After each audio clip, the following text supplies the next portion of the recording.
Calaroga Shark Media.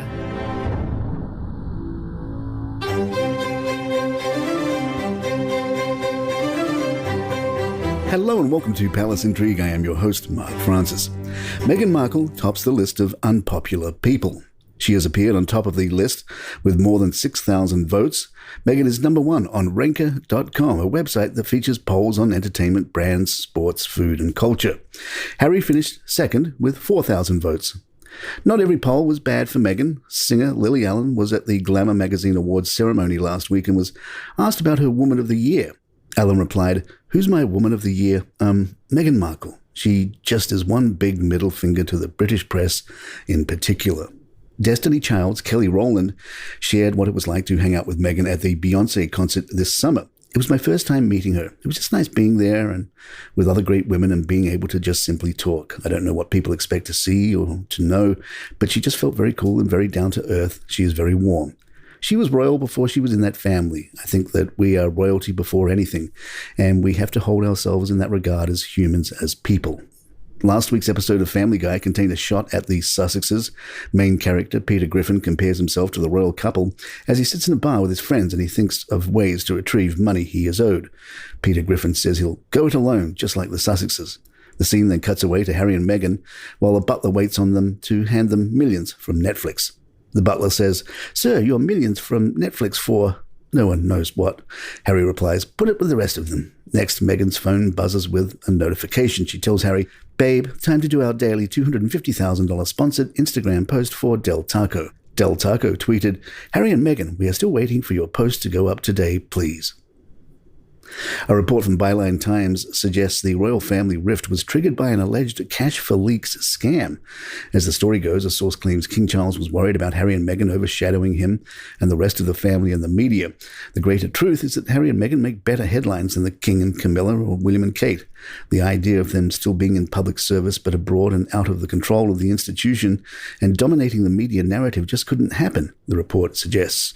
Charles had two options, either to let the Sussexes maintain a low profile in Britain or cast them away as comprehensively as possible in order to reduce the threat of them eclipsing the rest of the family. Comedian Steve Coogan said, "Most people who are into the royal family are flag-waving people who I think are kind of idiots because they support a power structure that keeps a foot on the throat of working-class people, and I'm just not really keen on that type of people. The Queen worked very hard, so she was all right. The rest of them, they're problematic for me. I do like King Charles' Duchy of Cornwall produce, even though I'm an anti-monarchist. It's interesting because I buy that stuff and I go, I don't like having a royal family, but I do like his produce. So I feel a bit torn." Major Eye Candy may need a new nickname after being promoted again. A royal insider has told The Sun that the King and Queen, anxious not to lose the handsome Lieutenant Colonel Johnny Thompson, will be promoting him instead to right-hand man who will be tasked with organizing the monarch's private affairs.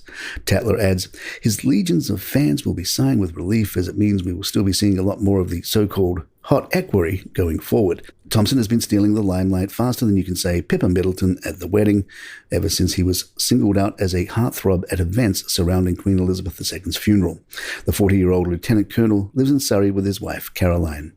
Palace Intrigue will be right back. The Dutch seem to be on a royals kick. The Guardian reports the Dutch throne has been moved for the first time from the 13th century Ridderzaal in The Hague to be displayed in an exhibition as the Netherlands monarchy seeks to further open up to the public and growing Republican sentiment. The wooden chair, upholstered in velvet, will be displayed until March. Dr. Annette de Vries, the head of research and collection, said, "Everybody knows the throne because it's on TV once a year, and so it's part of the theatre of power in the Netherlands. It's not an object that belongs in a museum as such, but for the occasion, and also because of the relevance of this exhibition, they decided that it was a good idea. It's a wonderful thing. It's a marvelous thing." She said the museum would not get involved in politics. "We are an independent state museum. We are not here to be for or against. We are telling the story of the House of Orange during 5 centuries and how it is connected to the history of the Netherlands and how it is connected to the history of Europe and also the cultural history of Europe. We end the exhibition with the question, what is the future? And that's an open question, of course. It's not for us to answer." Former royal butler Grant Harold told a scary story. "In one important residence of the royal family, there is a well. The well is now covered up and you can't see it anymore. But 100 years ago, it was in use and there was a fire at this property, and a little boy apparently fell down the well during the fire. He sadly drowned and he was buried in one of the local churchyards. Since then, there have been stories that his ghost haunts the cellar, which used to be the well. I remember when I used to go down to the cellar, things would move and you would have bowls and chairs that would move. One day I went down with a housekeeper, we turned on the lights and we could hear a little boy giggling. It's safe to say there are ghosts within royal residences to this day. We'll tell you all about royal ghosts tomorrow as part of a special episode of Palace Intrigue, part of Calaroga Shark Media's Monster Mash Monday. And if you need a daily ghost story, check out Ghost Scary Stories Daily, wherever you get your podcasts. And there you have it. If you'd like to email us, our address is thepalaceintrigue@gmail.com. Please follow us on Spotify, iTunes, Google Podcasts, or your app of choice. I'm Mark Francis. My thanks to John McDermott. This is Palace Intrigue and good times.